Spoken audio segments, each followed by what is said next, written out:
Module 6. Qu'est-ce qu'un ICO? ICO, ou Initial Coin Offering, se traduit par offre initiale de pièces de monnaie. C'est une méthode par laquelle il est possible de lever des fonds pour un projet ou une idée commerciale via des crypto-monnaies. Ce processus se fait par la vente massive d'un nouvel actif cryptographique.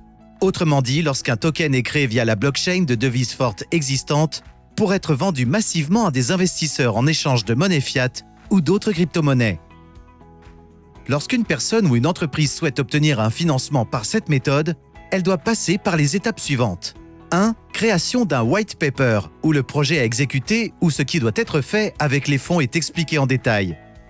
2. Formation d'une équipe de travail pour aider à promouvoir et réaliser le projet.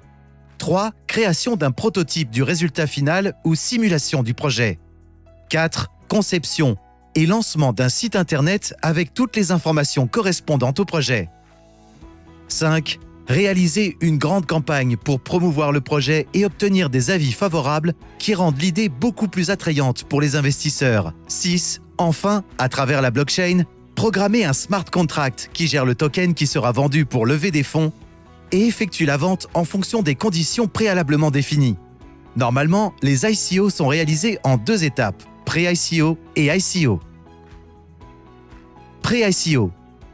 C'est une prévente qui se fait en privé pour attirer le plus grand nombre d'investisseurs, en leur offrant des remises ou bien des bonus plus importants.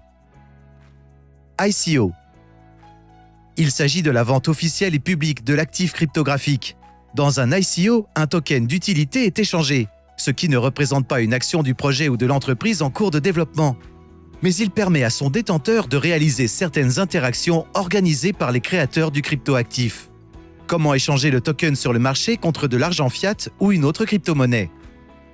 De plus, il est possible que les développeurs de l'ICO habilitent l'investisseur à recevoir des redevances ou des droits de propriété sur la rentabilité obtenue du projet, comme un avantage d'être le détenteur du token. Il est important de noter qu'en plus des ICO, il y a les IPO, ou offres publiques initiales. C'est un processus par lequel une partie des actions d'une entreprise est mise en vente pour la première fois pour le public. Alors ceux qui les achètent deviennent actionnaires de l'entreprise.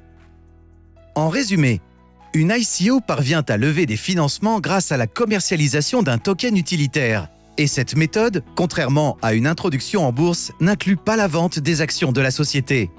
Pour l'instant, je vous dis au revoir, nous nous verrons dans le prochain sujet.